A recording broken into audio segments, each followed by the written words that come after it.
दोस्तों बात 1975-76 की है, जब देश में आपातकाल लगा हुआ था। उसी दौरान आयकर विभाग ने जयपुर राजघराने के महलों पर छापे मारे और सेना ने इस किले की तलाशी ली। केंद्र ने सेना की मदद को लेकर खजाने की खोज में कुछ महीनों तक दुर्ग में खुदाई करवाई। ये वही खजाना था जो राजा मान सिंह अफगानिस्तान पर हमला करके लाए थे। आखिर एक दिन जयपुर दिल्ली हाईवे को बंद कर दिया गया। तब चर्चा हो रही थी कि केंद्र ने लोगों को धोखे में रखकर खजाना उस बंद हाईवे से ट्रक भरकर दिल्ली पहुंचाया है। लेकिन सरकार ने साफ तौर पर मना किया कि उनको किले से कोई खजाना नहीं मिला है। तब सवाल ये उठा था कि खजाना नहीं मिला तो आखिर गया कहां? कई लोगों ने RTI लगाकर सरकार से खजाने के बारे में जानना चाहा, लेकिन विभागों के द्वारा इस बारे में उनके पास कोई सूचना न होने का हवाला हर बार दिया जाता रहा। वही इतिहासकार बताते हैं कि अकबर के दरबार में सेनापति जयपुर के राजा मान सिंह प्रथम ने मुगल शहंशाह के आदेश पर अफगानिस्तान पर हमला किया था।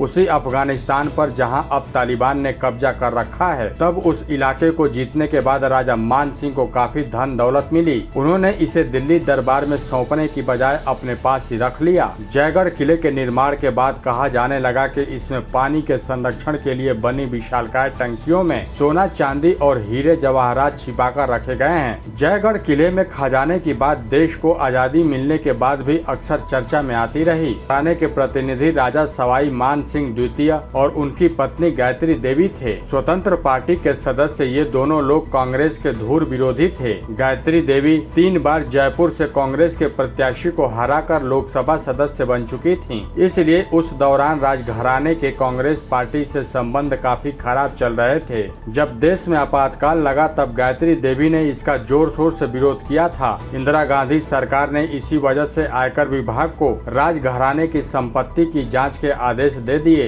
1976 में सरकार की इस कार्रवाई में सेना की एक टुकड़ी भी शामिल थी, जिसे जयगढ़ किले में खजाना खोजने की जिम्मेदारी सौंपी गई। उस समय सेना में 3 महीने तक जयगढ़ किले और उसके आसपास खोजी अभियान चलाया। खजाना खोजी अभियान के बाद सरकार ने औपचारिक रूप से बताया कि किले से किसी तरह की संपत्ति नहीं मिली। बाद में सेना के भारी वाहनों को दिल्ली पहुंचाने के लिए जब दिल्ली जयपुर राजमार्ग एक दिन के लिए बंद कर दिया गया था, तो ये चर्चा जोरों से चल पड़ी थी कि सेना के वाहनों में राजघराने की संपत्ति है। लेकिन बाद में इस बात की कभी पुष्टि नहीं हो पाई और अभी तक ये बात एक रहस्य ही बना हुआ है। तो दोस्तों, इंदिरा गांधी का ये ऑपरेशन और जयगढ़ किले के खजाने के बारे में आप लोगों की क्या राय है? क्या आप लोगों को भी लगता है कि इंदिरा गांधी ने जयगढ़ किले से निकला अरबों का खजाना ट्रकों में भरकर दिल्ली भिजवाया था? अगर ऐसा है तो आप लोग हमें कमेंट करके जरूर बताएं। और भी कई सारी ऐसी ही लेटेस्ट और दिलचस्प खबरों को जानने के लिए आप हमारे चैनल को सब्सक्राइब जरूर करें।